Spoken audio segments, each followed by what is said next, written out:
So when I started lifting weights, I was one of the ugliest and most disgusting looking human beings on this planet Earth.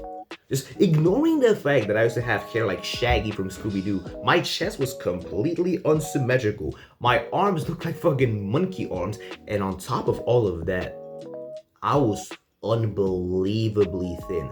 Brother, I was the real life version of a Minecraft skeleton. If you saw me in real life, my arms would probably be the size of your freaking pinkies. I was this skinny. I used to look freaking disgusting, and thankfully, over the past couple of years, I managed to make some pretty good progress on my appearance, and it's safe to say that I pretty much doubled in width. And yes, I'm being serious right now. I have literally fucking doubled over the past pretty much over a year of lifting. However, I've made several mistakes on my way of trying to get wider, and today I'm going to teach you exactly what not to do. However, let's start off with a story. When I started lifting weights, I had zero idea of what I was doing. I didn't even watch fitness influencers. I just went to the gym and repeated exactly what my friends told me to say, and I pretty much had zero understanding of what I was actually doing. Every time I asked them, yo, how do I get bigger shoulders? How do I get that V-taper physique? How do I give that to my physique? And they would always give me the same answer. Just spam lateral raises, bro. Just spam lateral raises and your shoulder will grow over time. So I kept spamming them and spamming them. And I kept freaking spamming those damn lateral raises. And before you even know it, I didn't see that much progress. I really didn't see that much progress, and that's because I didn't know anything about shoulder training. Listen, when you're trying to build that V-taper physique, when you're trying to build that Dorito-looking physique, shoulders are pretty much the most important part for you to train. Fuck the chest, by the way. The chest is cool because the gym bros told you it is, but generally speaking, when you want to look wide, when you want to look like a goddamn triangle, the only two muscle groups that really matter is back and shoulders. Shoulders are more important, but back's also very worth including. The only two muscle groups you should really prioritize over anything, it's your back and your shoulders. And we're gonna start off with shoulders today because shoulders are not as complex as you think. I'm gonna do my best to explain to you how shoulders work in the simplest way possible. So let's just get straight to it, right? Shoulders consist of 3 heads. And you know what? Because I have a little bit of an ego, I'm actually gonna take off my shirt and show you how to. So essentially, your shoulder consists of 3 heads. You have the front head, the side head, and the rear delt. We're gonna start off with the front delt. The front delt is the delt that gets hit in pretty much any pushing exercise. Okay, I gotta put my shirt back on. So the front head of your shoulder is responsible for all movements that are responsible for pushing. So every time you do a bench press, every time you do an incline bench press, every time you do an overhead press, every time you do a standing incline overhead press. Okay, that exercise doesn't exist, but generally speaking, the shoulder is responsible for all of the functions, all of the exercises that are responsible for pushing, right? So every time you do a pushing exercise, you are partially training your front delt. This is why it's the biggest part of your shoulder. Now, this is the one part of the shoulder that you don't really need to prioritize. You don't really need to isolate it because it pretty much gets hit all the time. It's kind of a dumb thing for you to isolate the front delt of the shoulder because it literally gets hit all the freaking time. If you really want to do an exercise specifically for the front delt, then in my opinion, the best way to go is the overhead press. The overhead press, it's just downright the best, okay? Now make sure that your position is right and you don't have a bent back, because I remember back when I started doing overhead press, my back was bent like a freaking banana and I had zero idea what I was doing. And hey, I don't want you to get injured. I don't want to be responsible for your injury, right? You're doing everything at your own risk, but generally speaking, you shouldn't focus too much on the front head. The front head really doesn't matter as much as you think. However, the side head is when things to get interesting. This is when things start to get interesting, my bad. Essentially, wait, let me take my shirt off. Shirtless me is back. So I'm just gonna be brutally honest here. This is what I look like when I'm sitting with my arms relaxed. They don't look that big, right? Sure, I started off as a skinny guy. Of course, I don't look that big when there's no good lighting. However, the reason why you should milk the fuck out of your side delt is, this is what my arm looks like when it's rested, right? I'm talking about this arm here. It looks normal, right? However, this is what happens when you start training your side delt. I don't know if you can actually see it that well on the camera, but yeah, this is when that motherfucker actually starts to like pop off. You can't really see it that well on the camera because the lighting in my room is pretty shit and I'm totally not coping right now, but essentially the side delt is what you really want to prioritize because the side delt is what makes up all of that V-taper. If you have big side delts, brother, you will look like Mike O'Hearn in like 6 months, I promise you. All you need to do is milk the fuck out of that side delt. Now, you might be thinking to yourself, well, Shredder, what even is this muscle for? How do I train it? How do I train the side delt? Nobody fucking told me how to train the side delt. I'm gonna tell you exactly how. Essentially, the side delt, it's like this weird in-between where like the front of the delt, the front of the shoulder, right, is responsible for pushing. The back of the shoulder is responsible for pulling. But then the middle part of the shoulder is a little bit weird, right? Because it's kind of in between. The only like real movement that this part of the shoulder is responsible for, it's lateral raising. I don't know how the scientists call it. I'm a 16-year-old dumbass, okay? Essentially, what the side delt is responsible for is raising your hand like this. There really isn't a reason for me to overcomplicate this. All the side delt does is this. This is the main function of the side delt. So the way you train it is by doing heavy lateral raises. However, lateral raises are a tricky exercise because it's an exercise that I literally just made fun of at the beginning, right? It's an amazing exercise, but it is so freaking easy to mess it up. Essentially, I'm gonna use this pen here as my dumbbell. I'm gonna try my best to explain to you how to do lateral raises properly. Essentially, let's start off the most important and the biggest mistake that most of you motherfuckers do. Essentially, when you do a lateral raise, you have your pinkies like this. You have your pinkies like this, and this is actually a brutal mistake. Brutal mistake. It can literally cost you a shoulder injury. Essentially, when you have your pinkies up, it's a very unnatural and unhealthy rotation for your shoulder. Essentially, to keep it simple for you, all of this means is that you're risking injury by lifting your finger upwards. You're gonna feel more of a burn here. Like by holding the pinky upwards, you would think that, oh yeah, I have much better volume. I feel my shoulder way more. But the reason why you might feel it more is because you're putting it in a very unnatural rotation. So unless you want to have a fucked up shoulder, don't hold it like this. All it really takes to fix this issue is to rotate it like this. Make sure you keep like the thumbs up. Not like this, but make sure that your wrist is rotated in this way, not in this way. This is good, this is bad. In a very simple explanation. Essentially, another very important thing to do when you're doing lateral raises is make sure, wait, I actually don't have a full range of motion. I need to move back a little bit. Essentially, when you do a lateral raise, right, and you do it right, as I showed you with this rotation, all you really need to focus on is the eccentric. Like you can literally like swing it upwards like this as long as you're slowly and controllingly, that's not a word, you hold it down and you let it fall down. Because the reason why is because most of the growth, if like 99% of the growth when you're doing a lateral raise comes from the eccentric. It comes from you holding, resisting the weight. You're resisting the fucking gravity and you're slowly contracting it down. This is where most of the growth comes in. It's like, imagine a rubber band. By holding it up and letting it go down slowly, it's like you're stretching the rubber band and it's slowly starting to tear down. That's exactly what we fucking want, right? Because when muscles tear, they grow back stronger, and this is exactly what you want to fucking do, right? So focus on the eccentric, focus on the way down.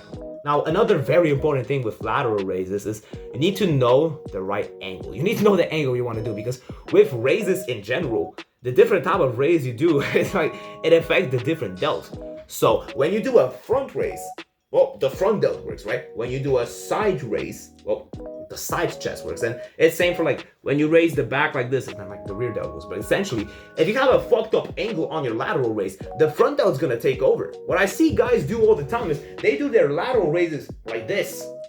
Fucking, they're swinging it more upwards than sideways, and then they wonder why they don't have that big side delts.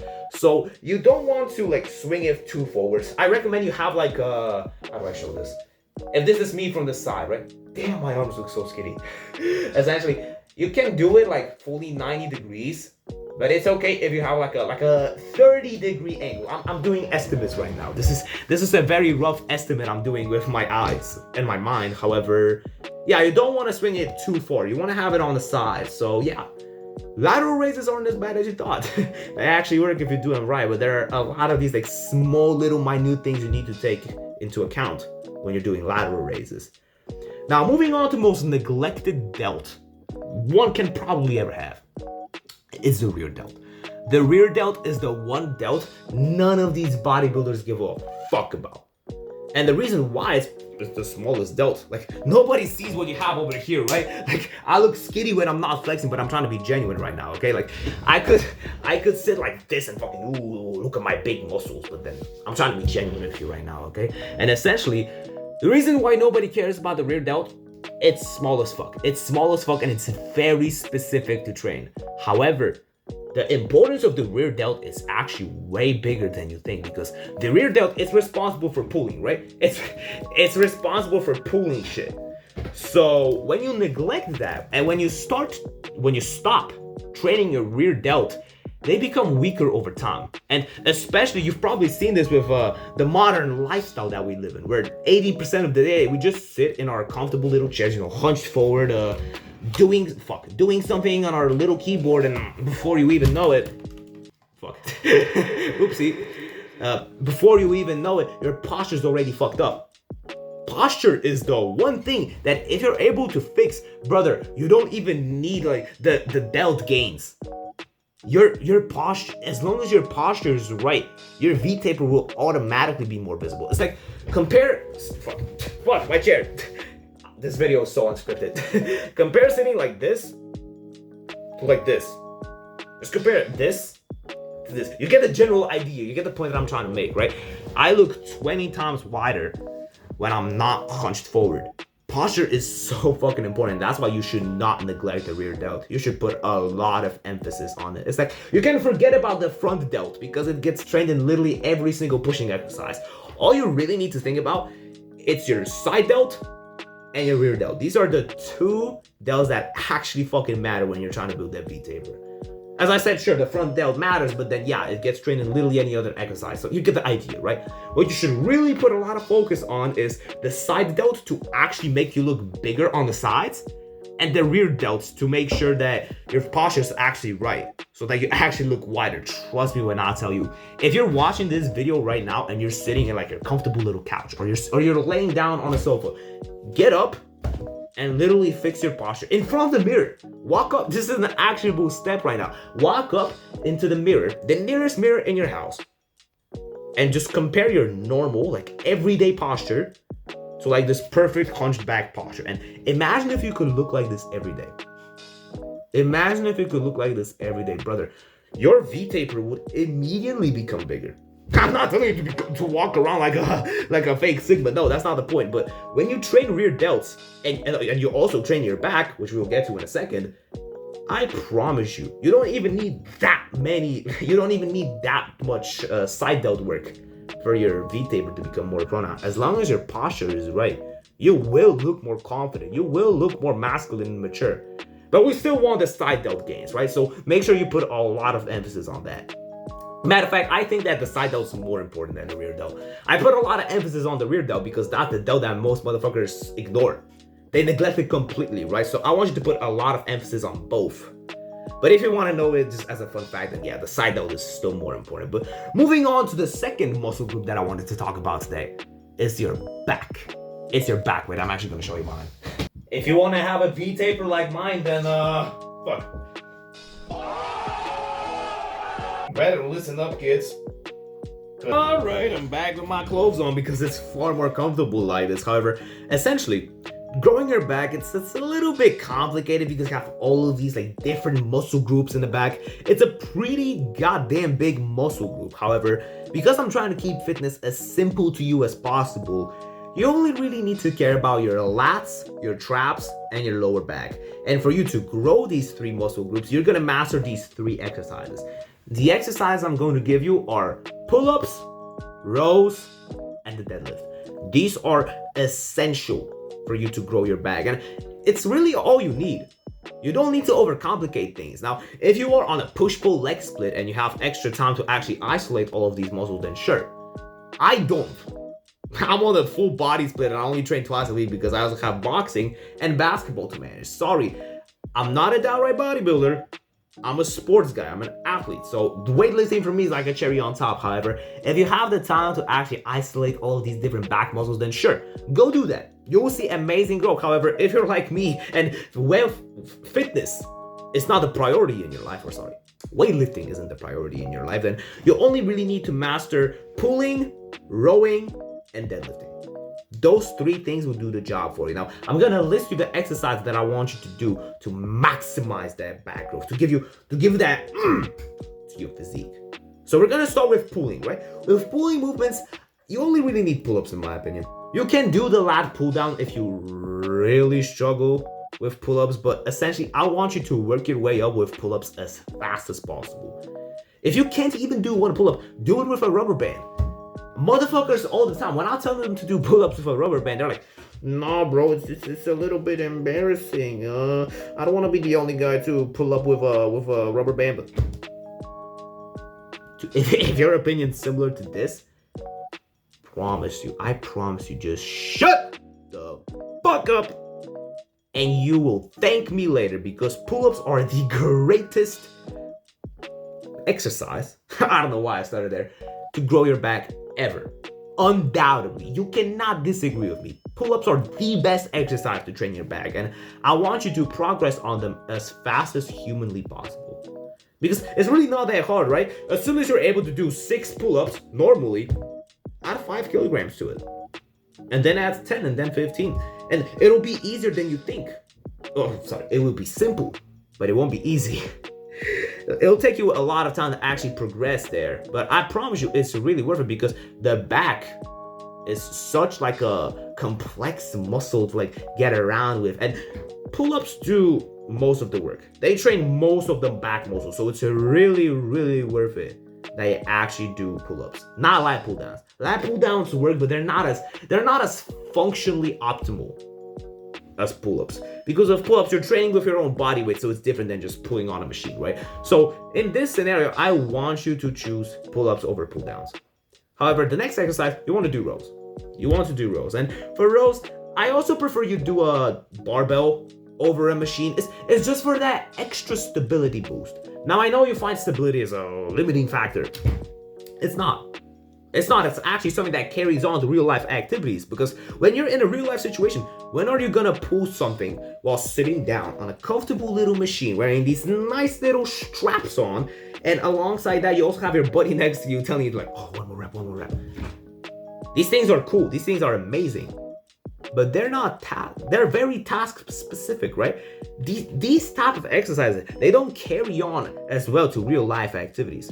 So I really want you to use free weight here. So use a barbell, specifically row. Now you can do supinated or overhand grip. Personally, I do a supinated because we do in this routine that I'm sharing with you, right? We're doing pull-ups as a traps focused exercise. So it'll only make sense for you to do rows with a supinated grip. Now, what do I mean supinated? Because you might be stupid and you might not understand. This is an overhand grip, and this is a supinated grip. I'll put up an image of what a supinated grip looks like, but essentially the reason why you want to grab it like this is because that way you're going to prioritize the lats far more. You will see far better lat growth by doing this grip than this grip, because with this grip you're just going to overtrain the lats. You're going to overtrain the traps. Fuck. You're going to do too much volume on the traps, and you want to train the lower back as well. Lower back isn't the last problem. I'm fucking humbling myself here. What the fuck am I talking about? And the third exercise that I want you to do, deadlifts. Do not run away from deadlifts. They're a fucking amazing exercise because they strengthen the whole body. They're a back focused movement, but they train the whole body, because the legs have to push the weight upwards, the back has to stabilize everything. Your grip also matters a lot here. Deadlifts overall are a very good exercise, especially for the lower back. People say, oh, I'm gonna hurt my lower back if I do deadlifts. If your lower back hurts whilst doing deadlifts, it's because you're doing them wrong. is because you're doing them wrong, my friend. And it's really worth to have somebody who can actually assist you. If you have the ability to do it, and you have the, what's the word? And if you have a partner who can like analyze your technique, it's gonna be much better, I promise you. Deadlifts are a key exercise, and honestly, out of the 3 back exercises that I shared with you, it's the most important one in my opinion. If I have to give you an order on which exercises to train first with the back, deadlifts, then pull-ups, then rows. This is the order of things you should have. But generally speaking, this is all you need for the back. We can sum all of the back training up to just these 3 exercises, and I promise you, you will see growth. You will. Bet. Handshake. In 3 to 6 months, you will see growth if you just follow this routine. I guarantee you this. I know I'm stuttering later down the video, but I promise you, all you need to get that nice V-taper, that sweet little Dorito-looking physique that you want so much, prioritize the shoulders and the back. All the other muscles like your arms, your chest, your legs, they matter as well, right? Don't skip these, dumbass. Don't skip these. You should train these as well. But generally speaking, the most important muscles to build that V-taper, your shoulders and your back. Prioritize these over any other muscle group whilst training all the other ones, right? Don't skip them. Don't skip the dumbass. And I promise you, you will see results. If you have further questions and you want to talk to me directly, you should totally join the Discord because I answer every single question I get. And yeah, if you enjoyed the video, you should totally click all the buttons. So like, comment, subscribe, whatever. I will see you in the next one. Hope you enjoyed the video. Bye-bye.